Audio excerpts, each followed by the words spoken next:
आपने कभी सोचा है कि इन फेमस कंपनीज के लोगो जैसे कि डोमिनोज के इन 3 डॉट्स का असली मतलब क्या है, और आखिर एप्पल के लोगो में ये बाइट क्यों है, और अगर बाइट नहीं होता तो क्या होता, और कैसे ये कॉकरोच जनता पार्टी आप सभी को बेवकूफ बना रहे हैं और आपको पता भी नहीं चल रहा है। और आखिर प्याज काटते टाइम हमारे आंखों से आंसू क्यों निकलते हैं, और जब न्यूज़पेपर 20 रुपए का बनता है तो ये हमें 5 रुपए का क्यों बेचते हैं, और आखिर काला नमक को काला क्यों कहा जाता है जबकि ये काला भी नहीं होता। वेल यही सब जानने के लिए फटाफट से इस वीडियो को लाइक कर दो, और हाँ लाइक होते हैं 2000 का, तो बताओ कर दोगे। नंबर 1, क्या आप जानते हो कि ये न्यूज़पेपर को बनाने में 20 रुपए लगते हैं बट इन्हें 5 रुपए में बेचा जाता है। अब आप यहाँ पर सोच रहे होंगे कि इन न्यूज़पेपर वालों का बिजनेस चल कैसे रहा है, तो देखो जो उसमें 15 रुपए का लॉस होता है ना, वो कंपनीज एडवर्टीजमेंट से रिकवर कर लेती है, और जो 5 रुपए आपसे लिए जाते हैं वो असल में प्रिंटिंग और डिलीवरी कॉस्ट का होता है, इंक्लूडिंग पेपर छापना, ट्रक में ट्रांसपोर्ट करवाना और होकर्स तक पहुँचाना। एक और इंटरेस्टिंग रीजन ये भी है कि अगर इस न्यूज़पेपर को फ्री में बांटा गया तो आप जानते ही हो कि इंडिया में फ्री की चीज की कोई कीमत नहीं होती, और हम इसे उठा तो लेंगे लेकिन पढ़ना जरूरी नहीं समझेंगे। सो दैट पैसे लेने का मतलब ये होता है कि न्यूज़पेपर सिर्फ वही लोग खरीदे जो एक्चुअल में इसे पढ़ना चाहते हैं। तो फाइनली न्यूज़पेपर वालों को ज्यादा पैसा कॉपीज से नहीं बल्कि एडवर्टीजमेंट से बनता है। और आपको बता दूं कि ये मॉडल सिर्फ न्यूज़पेपर तक की लिमिट नहीं है, अगर हम इसे ऑनलाइन देखें तो न्यूज़लेटर और फ्री कंटेंट इसी लॉजिक पर चलता है। नंबर 2, अक्सर ये चीज आपको बताई गई होगी कि steel toe shoes normal shoes से ज्यादा डेंजरस होते हैं। लोगों का मानना ये भी है कि जब कोई हैवी मेटल उस शूज पर गिरता है तो उस शूज में लगी स्टील ब्लेड आपकी उंगलियों को भी काट सकती है, बट क्या ये एक्चुअल में सही बात है? सो इसी मिथ को टेस्ट करने के लिए मिथ बस्टर्स ने इस पर एक एक्सपेरिमेंट किया। उन्होंने अलग अलग साइज के सेफ्टी बूट्स खरीदे, हैवी वेट गिराने के लिए एक स्पेशल सेटअप भी बनाया और एक फेक ह्यूमन फुट भी यूज किया। सबसे पहले 3 फीट की हाइट से 75 पाउंड के वेट को गिराया गया। रिजल्ट ना तो शूज डैमेज हुआ और ना ही पैर की उंगलियों को कुछ हुआ, और फिर अगले स्टेप में वेट को 400 पाउंड तक कर दिया। लेकिन इस बार फुट की बोन में हल्का सा क्रैक आया, लेकिन फिर भी उंगलियां नहीं कटी। फाइनली जब 6 फीट की हाइट से उसी 400 पाउंड के वेट को गिराया गया तो स्टील टो शूज के अंदर का पार्ट प्रेस हो गया और अंगूठा सीरियसली इंजर्ड हो गया था। लेकिन यहाँ पर भी पूरी तरह से कटा नहीं, और एक्सपर्ट्स ने ये भी बताया कि इसकी जगह अगर नॉर्मल शूज होते तो अंदर का अंगूठा पूरी तरह से 2 हिस्सों में कट जाता। तो इससे ये चीज प्रूफ हो जाता है कि स्टील टो शूज उंगलियां नहीं काटती, उल्टा हैवी इम्पैक्ट में ये रेगुलर शूज से काफी बेटर होते हैं। नंबर 3, डोमिनोज के इस लोगो के बारे में शायद ही आप जानते होंगे। सबसे पहले तो देखो ये है डोमिनोज गेम, बट इस गेम का पिज्जा से क्या रिलेशन है? देखो डोमिनोज की स्टोरी 1960 में स्टार्ट होती है जब टॉम मोनागन ने एक छोटी सी पिज्जा शॉप को खरीदा था जिसका नाम डोमिनिक्स पिज्जा था। बाद में जब टॉम ने एक सिटी में एक और शॉप ओपन कर दिया तब उन्हें इस कंपनी का नाम चेंज करना पड़ा, क्योंकि डोमिनिक्स नाम लीगली उसका नहीं था बल्कि ये नाम ओरिजिनल ओनर के पास रजिस्टर्ड था। इसीलिए इस कंपनी को एक नया नाम चाहिए था। सो इसीलिए उन्होंने अपने स्टाफ से नेम सजेशन पूछे और तभी एक पिज्जा डिलीवरी बॉय ने एक नाम सजेस्ट किया, डोमिनोज। ये नाम सिंपल और इजी टू अंडरस्टैंड था। टॉम को ये नाम तुरंत पसंद आ गया और इसी वक्त टॉम के दिमाग में फ्यूचर लोगो का आइडिया भी डिजाइन हो गया। उसने डोमिनोज टाइल्स को देखा और नोटिस किया कि इसको स्क्वायर शेप पिज्जा बॉक्स जैसी लगती है और इसके 3 डॉट्स डोमिनोज के पहले 3 शॉप्स को रिप्रेजेंट करेंगे। और उनका प्लान ये था कि हर एक नए शॉप पे एक नया डॉट ऐड किया जाएगा। लेकिन अनफॉर्चुनेटली ये बिजनेस इतना तेजी से ग्रो हुआ कि इन्हें ये डॉट्स वाला क्राइटेरिया बाद में कैंसिल करना पड़ा, और ये चीज सही भी है, वरना आज ये लोगो ऐसे नहीं होते बल्कि ये पूरे डॉट से भरे होते। नेक्स्ट,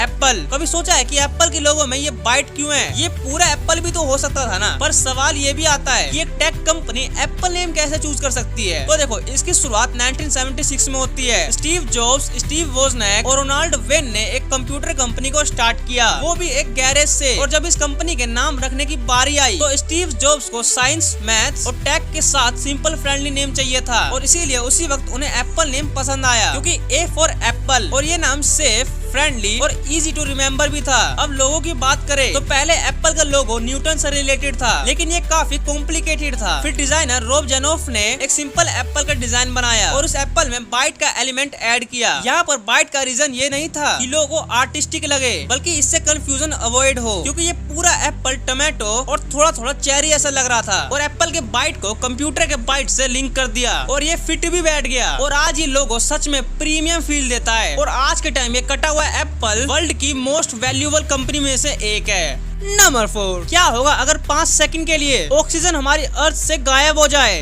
देखो, हमारे एटमॉस्फेयर में 21% ऑक्सीजन है और बाकी के हर जगह ऑक्सीजन के एटम्स और मॉलिक्यूल्स मौजूद है। अब हमारी अर्थ से 5 सेकंड के लिए ऑक्सीजन गायब हो जाए तो सबसे पहले हमारी अर्थ के बाहर मौजूद ओजोन लेयर, जो हमें सन की हार्मफुल यूवी रेस से प्रोटेक्ट करता है, वो लेयर हट जाएगी। और अब जो भी बंदा बाहर घूम रहा होगा वो इस हार्मफुल रेस के कांटेक्ट में आते ही तुरंत जलना शुरू हो जाएगा और सारे बड़े बड़े बिल्डिंग्स और घर गिरना शुरू हो जाएंगे, क्योंकि जो भी चीज कंक्रीट से बनी होगी उन सभी में ऑक्सीजन का यूज होता है और बिना ऑक्सीजन के ये केवल एक मिट्टी का ढेर है। और साथ ही पूरी धरती से पानी गायब हो जाएगा, क्योंकि एक्चुअली पानी होता क्या है? H2O। और अब जब ऑक्सीजन ही नहीं है तो सारा पानी वेपर फॉर्म में ऊपर चला जाएगा और सारे गाड़ियां और एयरप्लेन, जिन्हें एक स्पार्क की जरूरत होती है चलने के लिए, वो अपने आप ही बंद हो जाएंगे और सारे एयरप्लेन क्रैश होने लग जाएंगे। और सबसे बड़ी चीज, जो हमारे अर्थ के सबसे आउटर मोस्ट लेयर, वो 41% ऑक्सीजन से बनी हुई है। तो अगर ऑक्सीजन गायब हो गया तो ये पूरी लेयर अंदर धंसना शुरू हो जाएगी और जब 5 सेकंड बाद जब आप सांस वापस लोगे तो वहाँ पर ना आप बचोगे और ना ही ये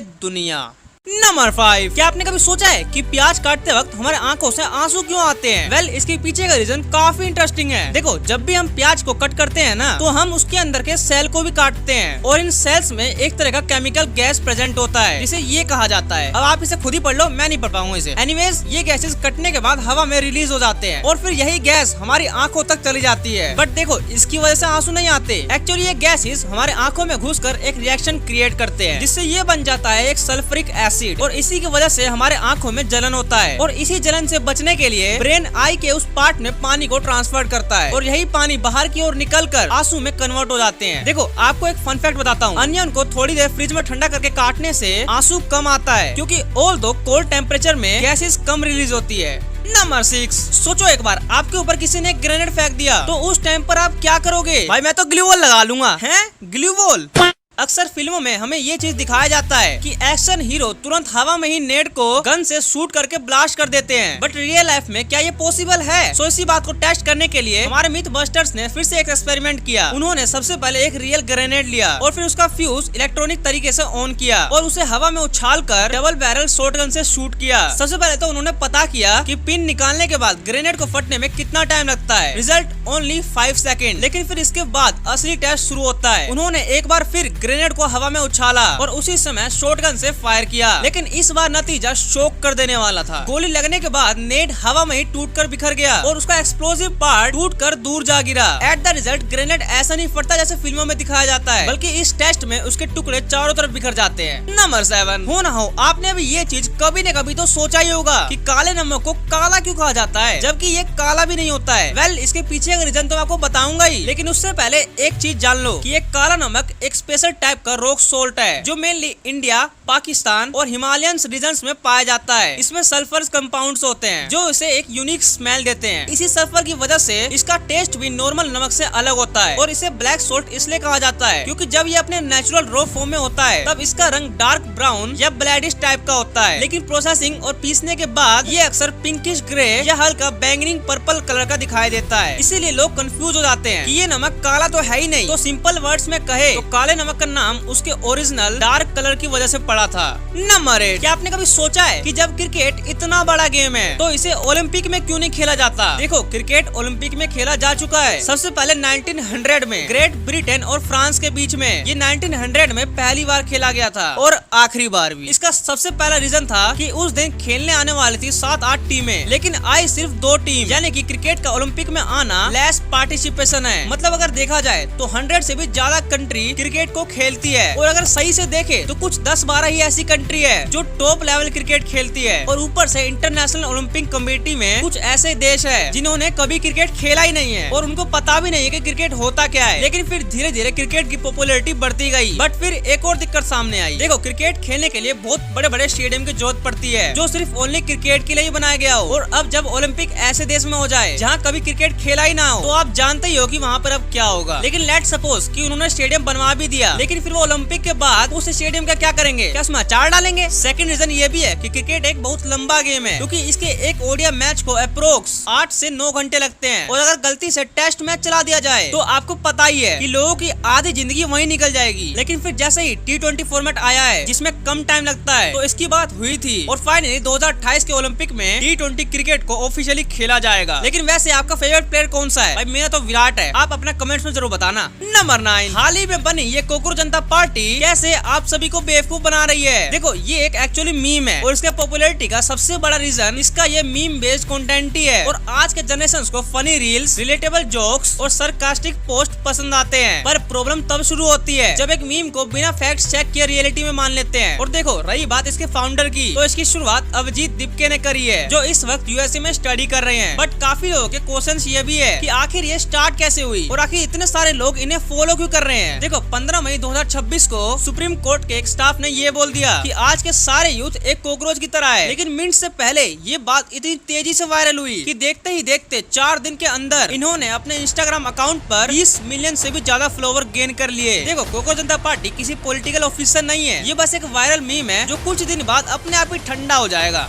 नंबर 10, जैसे ही कोई वुडपेकर बर्ड अपनी चोंच किसी पेड़ पर मारती है तो अंदर से उसका पूरा ब्रेन हिल जाता है और 1400 जी फोर्स का प्रेशर सीधा उसके खोपड़ी पर लगता है। इतनी फोर्स अगर हम जैसे इंसान पर लग जाए तो हमें सीरियस ब्रेन इंजरी भी हो सकती है। लेकिन फिर वुडपेकर को क्यों नहीं कुछ होता? दरअसल वुडपेकर का ब्रेन साइज में छोटा होता है और इसका वेट भी एक्चुअली कम ही होता है। छोटा ब्रेन होने की वजह से ब्रेन पर ओवरऑल प्रेशर कम पड़ता है। दूसरा इम्पोर्टेंट चीज है उसकी हायोइड बोन। ये एक तरह का लंबी फ्लेक्सिबल बोन होती है जो उसके स्कल के चारों तरफ फैली होती है और जब भी वो पेड़ पर चोंच मारता है तो ये बोन शॉक को एब्जॉर्ब कर लेते हैं। इसके अलावा इनके स्कल के अंदर एक स्पेशल टाइप का सॉफ्ट लेयर होता है जो इम्पैक्ट को तुरंत एब्जॉर्ब कर लेता है। और इनकी पीक और फेस का स्ट्रक्चर भी ऐसे ही डिजाइन हुआ है कि शॉक उनके ब्रेन तक ना पहुँचे। और इन्हीं सभी की वजह से वो इतनी आसानी से किसी भी पेड़ पर चोंच मार सकती है। और ये चोंच इसलिए मारते हैं ताकि उन्हें वहाँ पर उनका खाना मिल सके, जो कि है कीड़ा। वेल ये तो आपने जान लिया, लेकिन कैसे ये बड़ी बड़ी कंपनीज आप सभी को बेवकूफ बनाती है और आपको इसका अंदाजा भी नहीं है। और क्या होगा अगर आप दो चलती हुई ट्रेन के बीच में फंस जाओ और आखिर शराब पीने के बाद नशा अपने आप ही कैसे उतर जाता है।